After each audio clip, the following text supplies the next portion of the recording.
हमें बच्चों बना क्या कुछ?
चलिए, इतने सारे बच्चों ने लिख लिया, हो गया। We begin. So what to do? देखिए, इसमें लफड़ा क्या है? Why it is different this question? एक तो इसमें ध्यान दीजिएगा कि जो रॉड है उसकी हीट कैपेसिटी नेग्लिजिबल दी है इस रॉड की, राइट? वो क्यों दी है? ताकि इसका टेम्परेचर भी कंटिन्यूसली वेरी होने वाला है। समझ रहे क्या मेरी बात? मतलब इसका जो टेम्परेचर है θ1 वो कंटिन्यूसली चेंज होता है। यदि अपन मान लें कि θ2 बड़ा था θ1 से, तो हीट इधर फ्लो हो रही है। θ2 कंटिन्यूसली कम होगा, θ1 कंटिन्यूसली बढ़ेगा।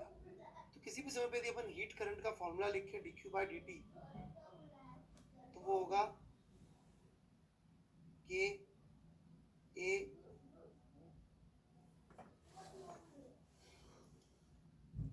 θ2 minus θ1 upon length.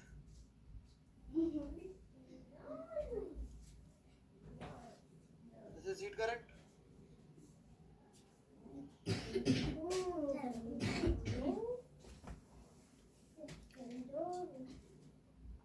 किसी भी गिवन मोमेंट,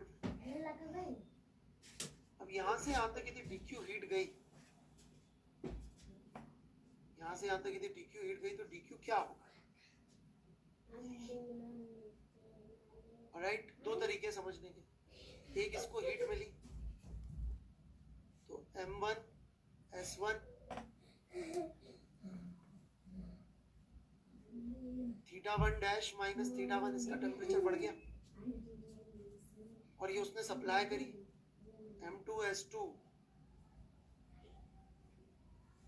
θ2 माइनस θ2 डैश, उसका घट गया।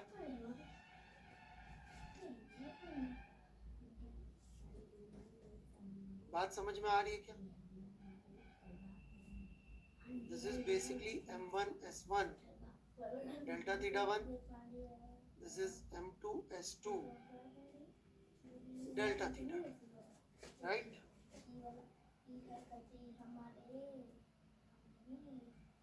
तो M1S1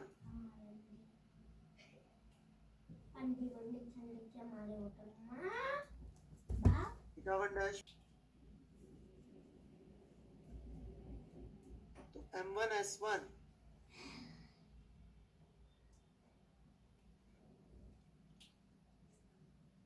θ1 dash minus θ1 is equal to M2S2 θ2 minus θ2 dash.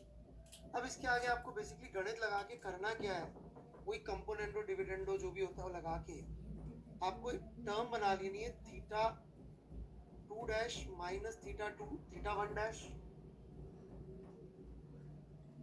Minus θ2 minus θ1, ये बना लेना, क्योंकि ये क्या होगा, ये होगा d ऑफ डेल्टा थीटा। जब ये d ऑफ डेल्टा थीटा बन जाए तो यहाँ पुट कर देना dq में, तो ये dq में एक तरफ आ जाएगा d ऑफ डेल्टा थीटा और कुछ कुछ सामान ऑन dt, और इधर आ जाएगा k by l delta theta. तो डेल्टा थीटा को इधर ले जाके इंटीग्रेट कर, ठीक है? तो ये मैथमेटिकल मैनिपुलेशन थोड़ी सी आर्बिट है, क्योंकि अपन जितने भी कंडक्शन के सवाल करते हैं उसमें जनरली क्या होता है, इस साइड का सोर्स का और सिंक का टेम्परेचर कांस्टेंट रहता है, जबकि यहाँ पे सोर्स और सिंक जो है वो लिमिटेड हीट कैपेसिटी के दे रहे हैं। अच्छा, जितनी हीट इधर से है उतनी उधर चली जाए, इसके लिए अपन क्या कर रहे हैं, हीट कैपेसिटी नेग्लिजिबल कर दे रहे हैं,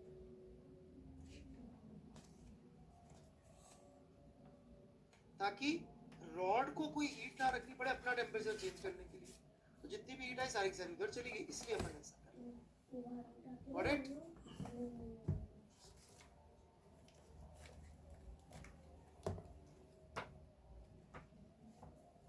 चलिए एक सवाल और ले लेते हैं बस, फिर केटीजी और उस पर आते हैं। थर्मोडायनेमिक्स में ज़्यादा कुछ है नहीं करने को, बिकॉज हमसे बहुत ज़्यादा केमिस्ट्री वाले पढ़ा देते हैं। तो एक दो सवाल ले लेते हैं छोटे छोटे से, थोड़े कॉमन सेंस के सवाल है, लेकिन बच्चे कभी कभी गड़बड़ कर देते हैं, इसलिए मैं अपने फेवरेट सवाल ले लें जो थोड़े डिफरेंट टाइप के क्वेश्चंस। 7th, कुछ खास स्पेशल सवाल नहीं है, स्पेशल लोग इसको स्पेशल बना दें।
हो गया?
चलिए, बड़ा सिंपल सा सवाल है।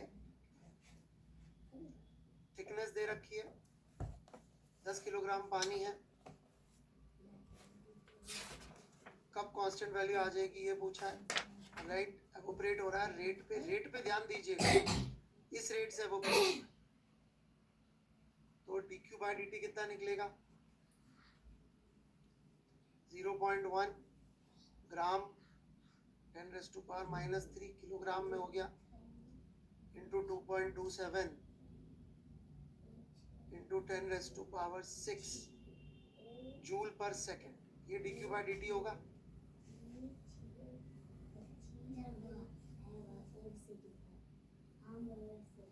यहाँ तो 6 लिखा है, अच्छा जूल पर सेकेंड, ठीक है, तो इतना आ गया। तो ये dq बाय dt को इक्वल कर दीजिए k दे रखा होगा अपन को 0.8 इंटू एरिया हो जाएगा 4πr², रेडियस या कुछ दे रखा होगा 200 सेंटीमीटर क्यूब, 200 इंटू 10⁻⁻⁴ स्क्वायर में दे रखा, के ए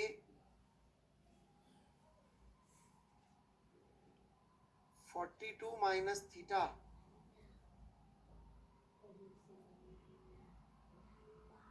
अपॉन 10⁻⁻3, राइट। अब यहाँ पे जो बहुत बहादुर लोग होते हैं वो बोलते हैं कि साहब जब देखो एवोपरेशन हो रहा है, राइट, इस रेट से, और 10 किलोग्राम इसमें पानी है, तो मास भी वेरी करवा दो।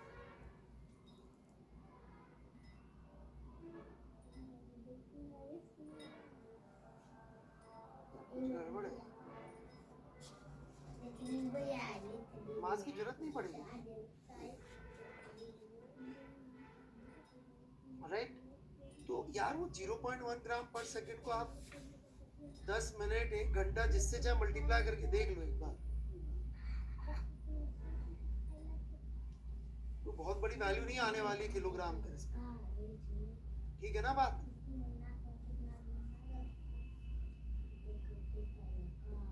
तो ये कॉमन सेंस होना चाहिए, ऐसे लकीर के फकीर नहीं होना अपन को कि अपन को एग्जैक्ट आंसर ला दे। फिजिक्स इसी दुनिया में लगानी है जहां हम रहते हैं। मैकेनिक्स करके लोगों को क्या, एक तो बुद्धि ये प्रश्न हो जाती है कि देखो मैकेनिक्स में तो एग्जैक्ट आते थे, नहीं आते थे, वो सारे नाम ही गलत थे। इनइलास्टिक रोप लाओ दिखाओ, रिजिड बॉडी आज तक नहीं मिली मुझे, पार्टिकल लाओ दिखाओ पार्टिकल, वो भी तो अप्रोक्सीमेशन थे ना कि नहीं थे। थिन रॉड लाओ दिखाओ, शेल दिखाओ, वहां के अप्रोक्सीमेशन अपन ने खूब लगा के ऐसे अपनी को आदत बना ली है कि एग्जैक्ट आंसर्स आते, वहां पे भी अप्रोक्सीमेशन लगाते थे।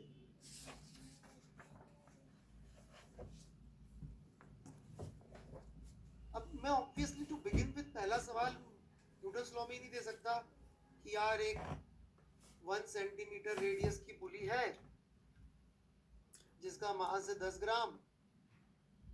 एक्चुअली सवाल वहां पे ऐसे देने चाहिए, और इस पे एक रस्सी ली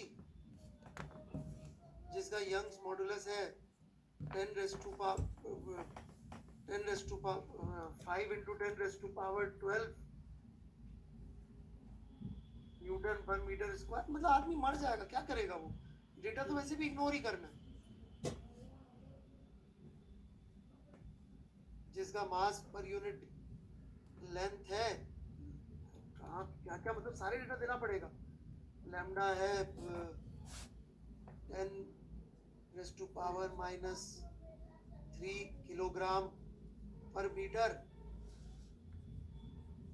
लेंथ है साहब 5 मीटर,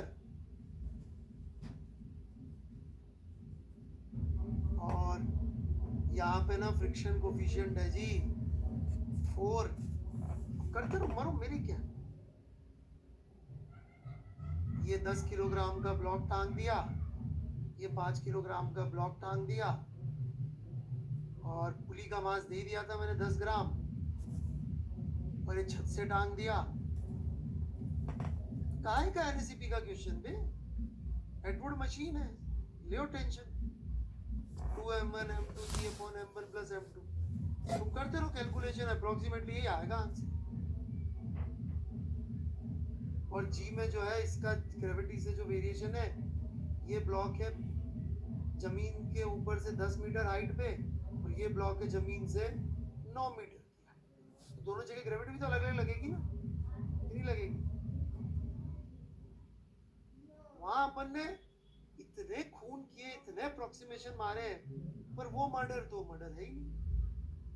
ये तो साहब ना ना ना ना ना, ना ये तो अब तो मेरे को मैथ्स आ गए, अब तो लगाऊंगा। मैकेनिक्स में ये सब पाप करके आ रहे हैं अपन।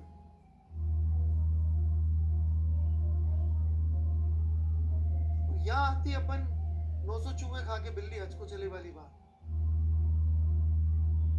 यहाँ पे भी करते ना ये सब। और ये डिस्क का भी देना पड़ेगा, वो क्या नाम से, इलास्टिसिटी, क्योंकि रोप की वजह से डिस्क की रेडियस भी वेरी करेगी।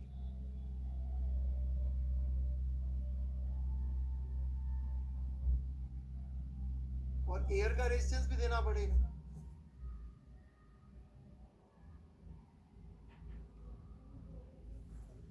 करना है अभी सवाल सॉल्व किसी को?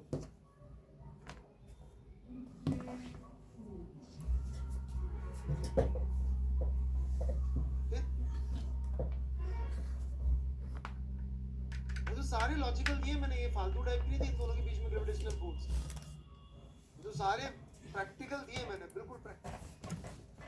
तो हमने कभी इतना कोई पवित्र फिजिक्स करी नहीं जितनी पवित्र आपको एकाएक लगता है कि ओ हो ये क्या कर रहे हैं गुस्सा, है ना। पहला पत्थर वो मारे जिसने कोई पाप ना किया हो, समझ रहे ना बात को, जिसने ये सॉल्व किया हो ना, वो बोले इसके बारे में।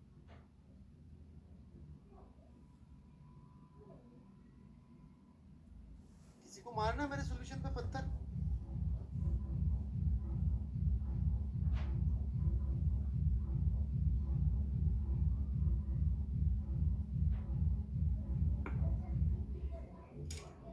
चलिए 15।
गया?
हो गया भाई, आयुषी जी ने कर लिया है। अमृत जी के आज डाउट नहीं होंगे। ले लेता हूँ यार, बस केटी जी का थोड़ा सा रिव्यू दे दूँ। पहले डाउट ले लेता हूँ, जैसा यदि अच्छे डाउट्स होते ले लेंगे सब कुछ।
चलिए, बाकी बच्चों ने भी कर लिया होगा भाई अब तक तो।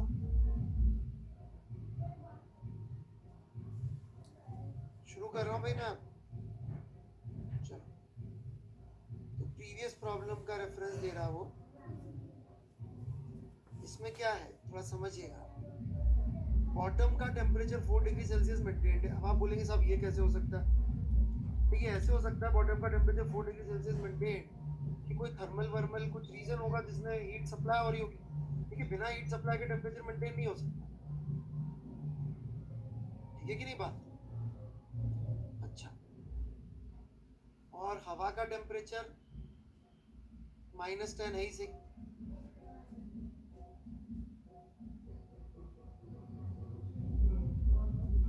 ये आइस जम गया। एक ऐसा पॉइंट जरूर होगा जहां पे आइस वाटर दोनों एग्जिस्ट करेंगे साइमल्टेनियसली।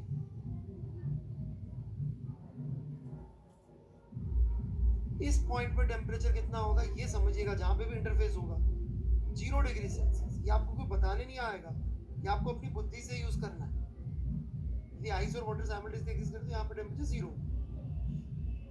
बस इसके आगे फिर सवाल में कुछ खास वो नहीं है कलाकारी।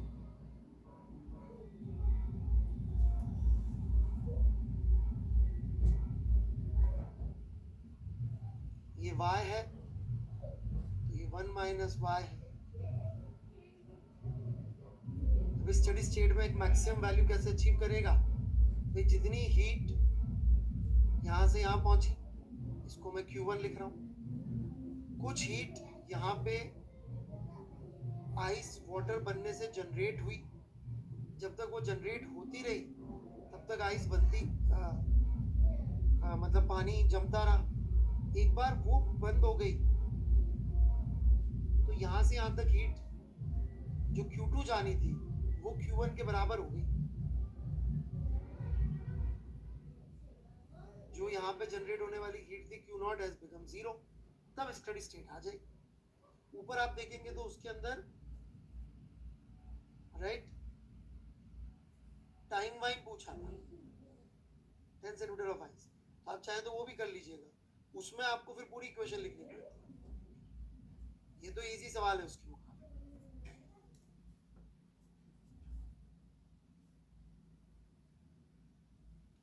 Got it? तो किसी को कैलकुलस बेस वाला ज्यादा करना हो तो 14 कर लेना। मैं बढ़ूं आगे, उसमें क्या होता है, उसमें इक्वेशन ऐसे होती है Q1 plus Q0 is equal to Q2। Q0 कैसे लिखोगे? Q0 हो जाएगा A dy इंटू रो, ये हो गया मास,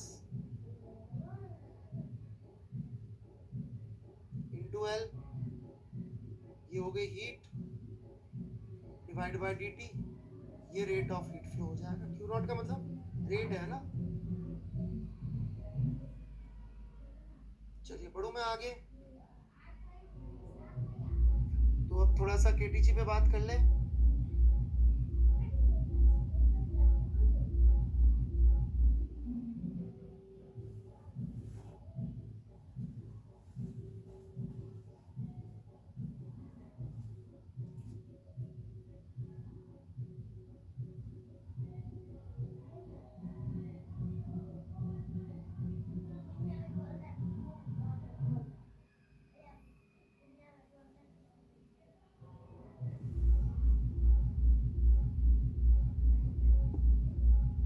चलिए आगे,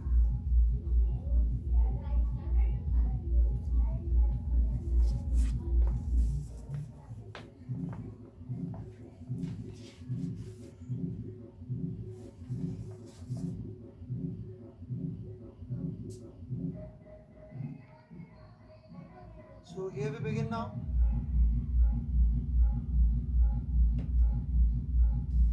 Kinetic theory of gases। देखिए टेक्निकली तो ये बहुत सारा जेई में है, इसीलिए बस में फिजिक्स वाला पार्ट उन्होंने खुद नहीं इसको उठा रखा है। काम की बात तो उन्होंने बस इसी कर रखी है, भैया तुम्हें डिग्री ऑफ फ्रीडम पता होनी चाहिए मोनोएटॉमिक गैस की और डायटॉमिक गैस की।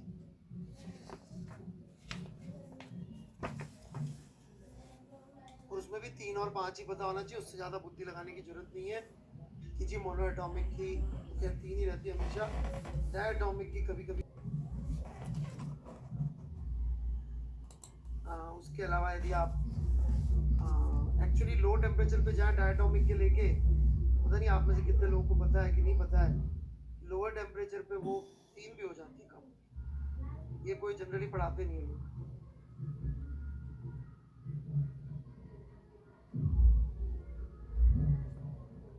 तो हाँ, वो पढ़ाते नहीं है लोग generally.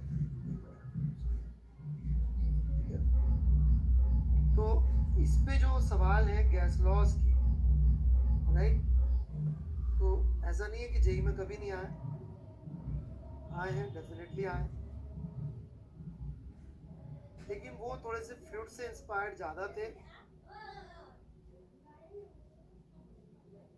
Rather than purely KTG के ऊपर। ठीक है, तो थर्मोडायनेमिक्स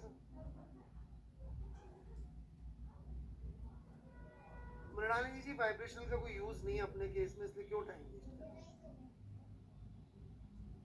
आप सारी बाउंड्री वाली चीजें पढ़ती हो, थोड़ा आपका बैकग्राउंड बताओ, कहाँ पढ़ा है आपने ये सब चीजें? बहुत टाइम आपका बेटा इन चीजों में जाता है जो मतलब बहुत फायदे की नहीं है जी के।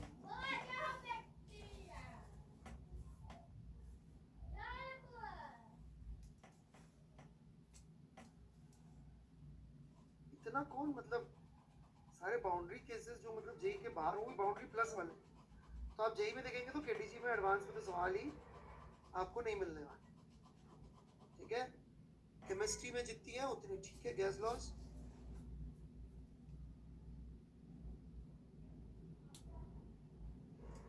आप देख लीजिए ना, जे एडवांस में वो है ही नहीं सिलेबस में, तो मैं तो इसलिए पढ़ाता हूँ ताकि थोड़ा सा डेरिवेशन भी नहीं है, वैसे तो कुछ भी नहीं है सिलेबस में, बट अब ठीक है थर्मोडायनेमिक्स है तो इसलिए पढ़ाना पड़ता है। मैंने डेरिवेशन पढ़ाता हूँ, अच्छी खासी डेरिवेशन पढ़ाता हूँ इसकी, बट अब वो कभी बाउंड्री वाली चीजें हैं बस इसलिए, ठीक है। 12 मई दक्ष गोयल जी, एक दो दिन में कोर्स लॉन्च हो जाएगा, आप रजिस्टर कर लीजिएगा।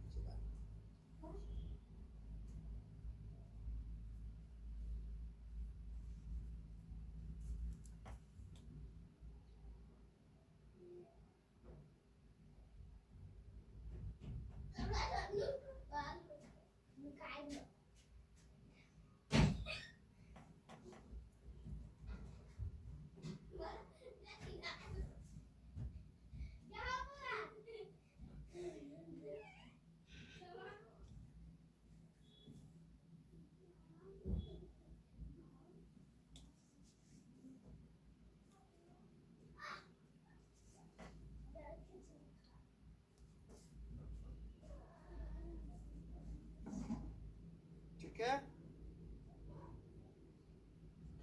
बढ़े आगे।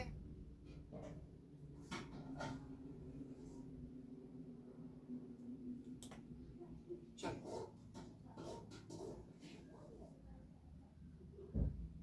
तो केटीजी में जो इतना केमिस्ट्री में पढ़ा है वो देख लेना, बाकी कोई इसमें ज्यादा दिल लगाने की जरूरत नहीं है, कोई काम की चीज है, ठीक है। हाँ वो सब मैं बता थर्मोडायनेमिक्स में। So let's talk about thermodynamics.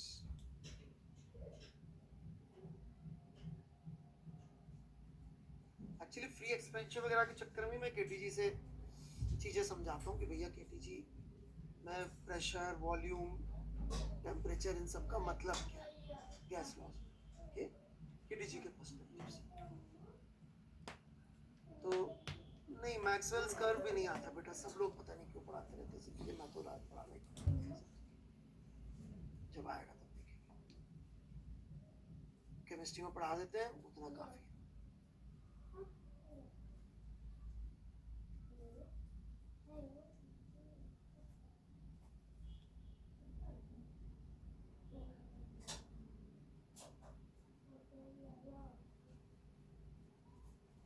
ठीक है, पढ़ूं मैं आगे। और तो थर्मोडायनेमिक्स में शुरू तो यहीं से होता है कि भैया देखो ये फर्स्ट लॉ है, केमिस्ट्री से अलग है। कैसे अलग है? केमिस्ट्री और फिजिक्स का थर्मोडायनेमिक्स के लॉ में मिक्सचर नहीं हो जाए कि this is work done by.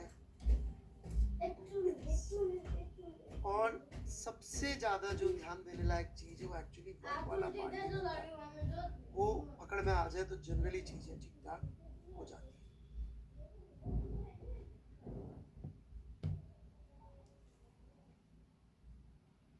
ठीक है, this is N C delta T.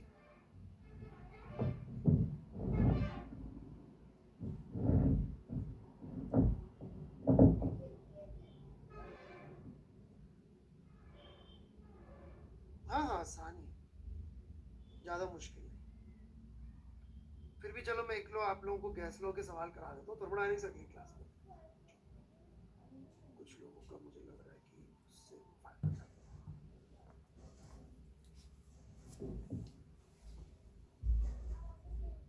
एक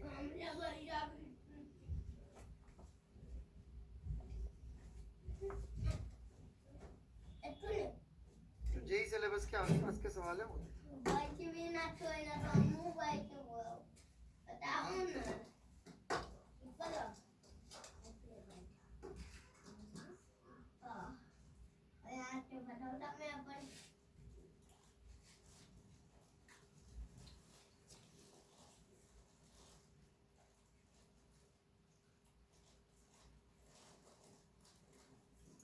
केमिस्ट्री में कराते हैं सबसे, थर्मोडायनामिक्स में ना।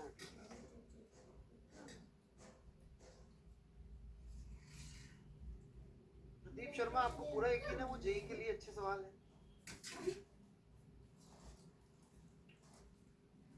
आप ही बता दो ना कौन से अच्छे हैं, मैं वही दे दूंगा ना। आप बता दो शर्मा जी, वही दे दूंगा, वही वाला नंबर आप बोलते जाओ, मैं लिखता जाऊँ। आप यहाँ टाइप करो, मैं लिख दूँ। आज मैंने कहा था मैं और होमवर्क नहीं दूंगा, ऑलरेडी बहुत सारा दे।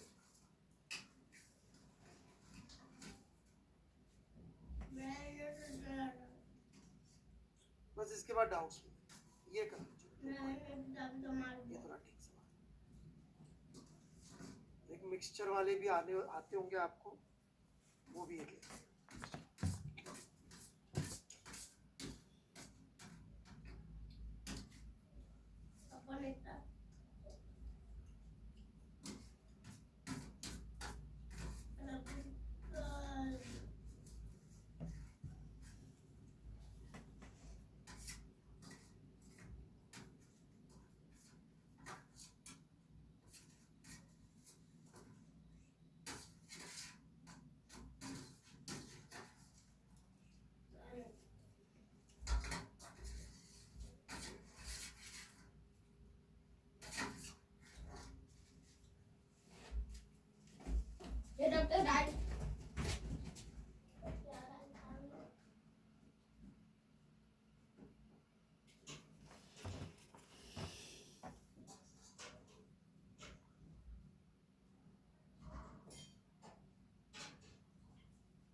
हो गया क्या?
ठीक है, नहीं ये तो गलत है, ठीक है चलिए जो सॉल्यूशन देख ले एक बार। अब इसमें कहानी क्या चलेगी, देखिए कहानी ये चलेगी कि ये दो वेसल है, ये एक दूसरे से कनेक्टेड है। ये पता नहीं मैंने पहले कभी करवाया कि नहीं। आपको इसमें ये समझना पड़ेगा कि वो वॉल्व जब भी खुलता है तब खुलता है जब टेम्परेचर प्रेशर डिफरेंस इतना होता है, राइट। तो इसके अंदर जब भी कोई प्रेशर होगा P1 और इसमें कोई प्रेशर होगा P2, तो ये P1 जो होगा ये P2 प्लस डेल्टा P होगा। यहां से गैस इधर जा रही है, इसमें नंबर ऑफ मोल्स लिख दीजिए, इसमें नंबर ऑफ मोल्स लिख दीजिए, ओरिजिनल नंबर ऑफ मोल्स के बराबर कर दीजिए, हो गया सवाल। ठीक है,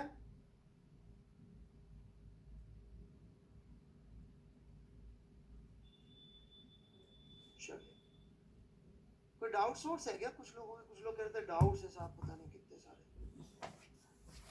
अमृत जी के, कपूरिया जी के, अच्छा चलिए ललित शर्मा जी के,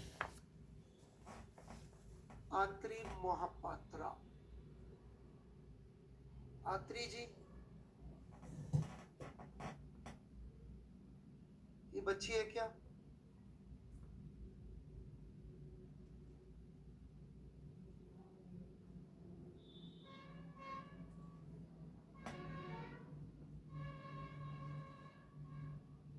आत्री डाउट डाल के चले, कथूरिया जी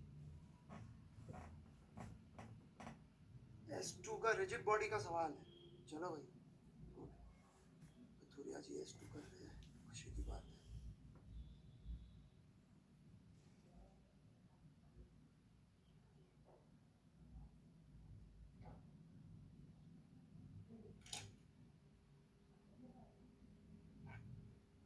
कतूरिया जी ये देखिएगा, पता नहीं कितना दिखता है एक्चुअली, यहाँ थोड़ा सा ये बहुत पीछे जाना पड़ेगा।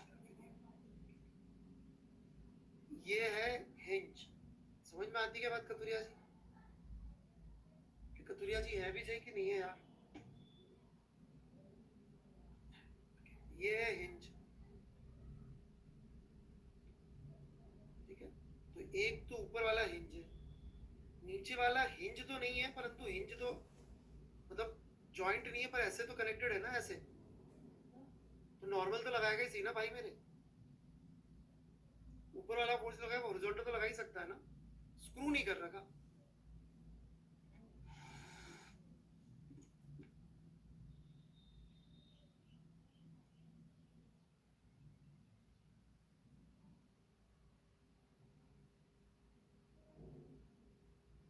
अरे शर्मा जी मर गए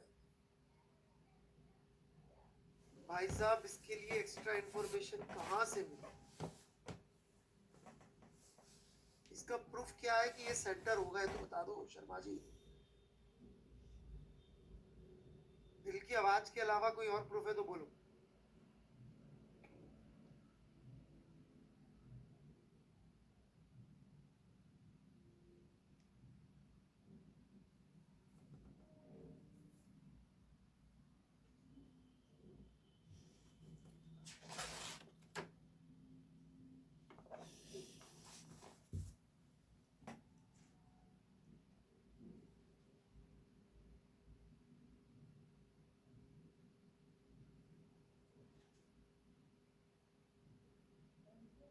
है?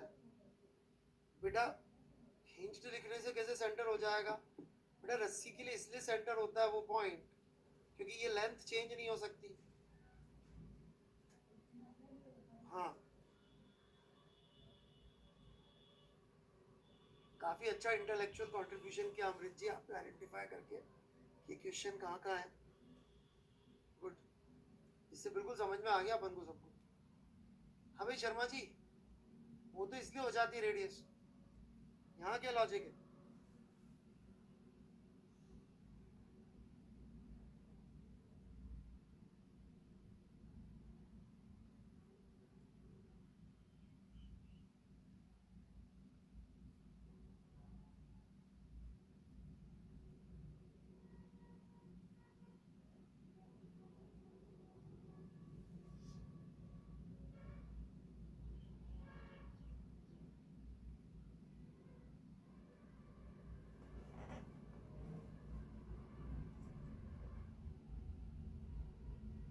ठीक है। अरे बेटा उस मोमेंट पे भी प्रूफ कहाँ है कि रेडियस ऑफ कर्वेचर ही होगी?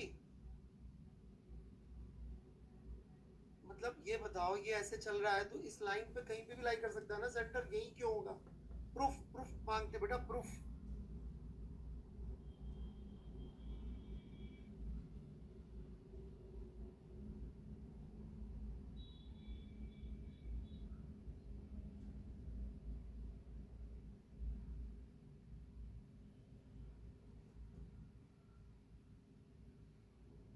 है ना, दिल की आवाज जिस दिन छोड़ दोगे फिजिक्स आने लग जाएगी।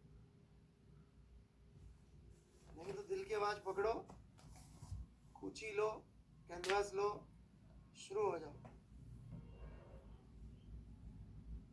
चौराहों के नाम की एटलीस्ट एक चौराहे का नाम तो तुम्हारे नाम पे होगा इसे।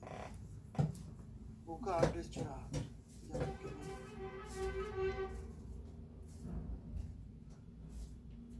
अरे ये बहुत अच्छा सवाल है यार, ये बात भी हुई थी पिछली बार। मृणालिनी जी ने बोला था कि अभी डिस्कस मत करो, तो इसलिए हमने नहीं किया था। तो आदित्य राज कश्यप जी, ये one of my all time favourite question है। कई लोग रट्टा मार लेते हैं कि एमजी का इंपल्स नहीं लेते, राइट? दो सवाल ऐसे, एक जेई में आया हुआ है, जेई वाला सवाल भी ढूंढेंगे तो मिल जाएगा। ऐसे फिक्स्ड सा कुछ है स्फीयर, उससे आके प्रिज्म जाके टकराता है। दो ही सवाल मैंने अभी तक देखे, शीट में मिल जाएगा। जेई में सवाल है, S2 में होगा शायद। इन दोनों सवालों में खास बात ये कि इसमें एमजी का इंपल्स लिया। बात इतनी सी है कि टाइम दे ही दिया कि भाई कोलिजन का ड्यूरेशन इतना है, फिर तो अपन को हर फोर्स का इंपल्स लिखना पड़ेगा ना। जब टाइम दे दिया तो अपने हाथ से बात निकल गई, फिर एवरी फोर्स का impulse you have to write. वो छोटे बड़े का अपने पास डिसीजन ही नहीं बचा। बस ये लॉजिक है, ये लॉजिक नहीं है जो आपने लिखा है।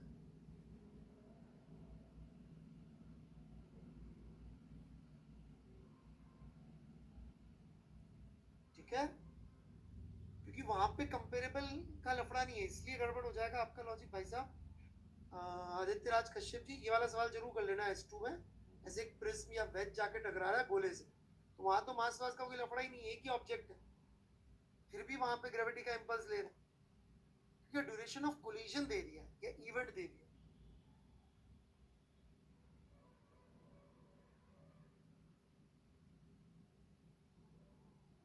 Got it?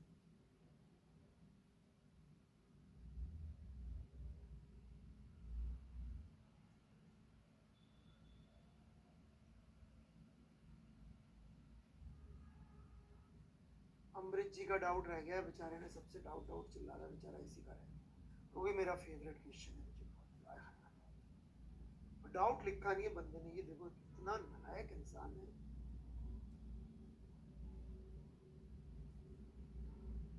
यार ये क्या तरीका है, क्वेश्चन कॉपी पेस्ट मार के दे दिया है।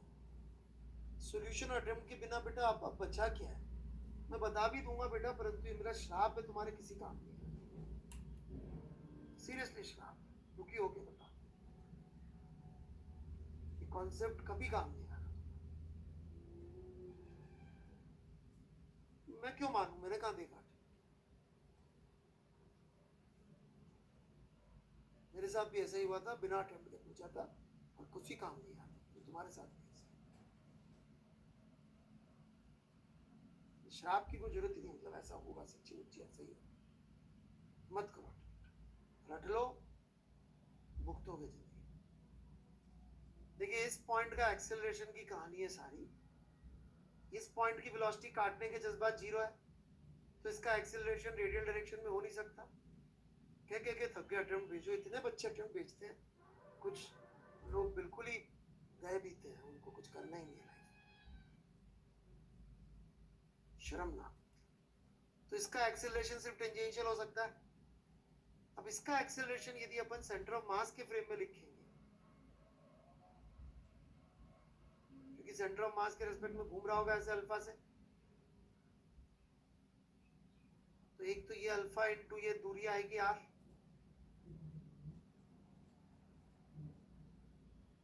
और एक आएगा acceleration of centre of mass खुद जो वर्टिकल होगा, इनका वर्टिकल कंपोनेंट कैंसिल कर दीजिए क्योंकि ए आर 0 होना पड़ेगा। इससे आ जाता है आंसर। बहुत ही ज्यादा अच्छा सवाल है, परंतु जिसने पूछा उस बच्चे का कुछ फायदा होगा क्योंकि बिना अटेम्प्ट के पूछा।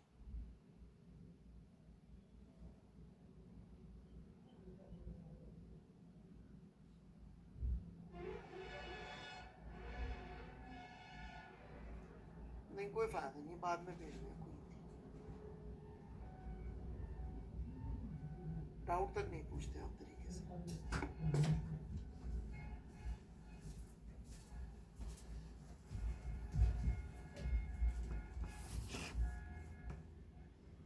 कितने बच्चे डाउट पूछते हैं मैं बताता दूं। बच्चों का बहुत अच्छा सवाल है इसका, खासकर बी पार्ट जरूर कर लेना, नहीं किया तो बी पार्ट, ए पार्ट, सी पार्ट सभी एक दूसरे से इतने उल्टे पुल्टे जाते ना। One of the best question.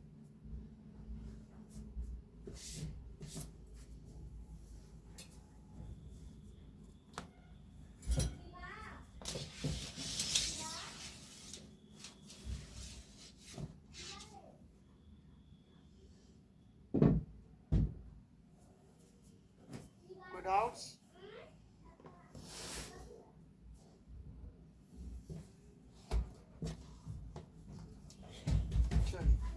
So we'll meet in next class। बहुत सारा होमवर्क दिया है, रेडिएशन डिस्कस करेंगे और फिर थर्मोडायनामिक्स, ये दो चीजें करके we'll be able to complete। ठीक है, चलिए। और बिना अटेम्प्ट के डाउट पूछेंगे तो जो टीचर को कभी नहीं बोलना चाहिए वो सारे वर्ड्स बता तो दूंगा क्योंकि वो मेरी मजबूरी है, दिल से नहीं।